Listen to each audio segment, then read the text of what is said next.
Казвам здравейте на последователите на нашия канал и какво нося в ръцете си. С задоволство ви показвам шепа ягоди, които съм набрала от нашата вила.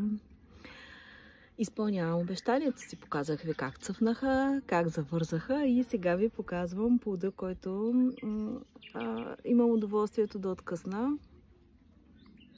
Много са ароматни хора, изключително са.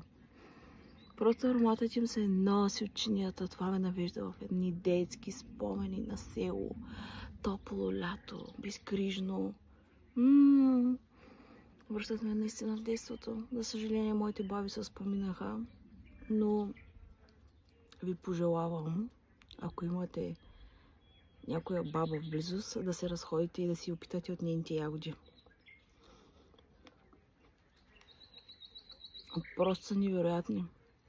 Наистина, заслужава си всяко усилие, за да ги отгледаш. Цените българските сортове. Там е истината. Хубав ден от мен и до скоро!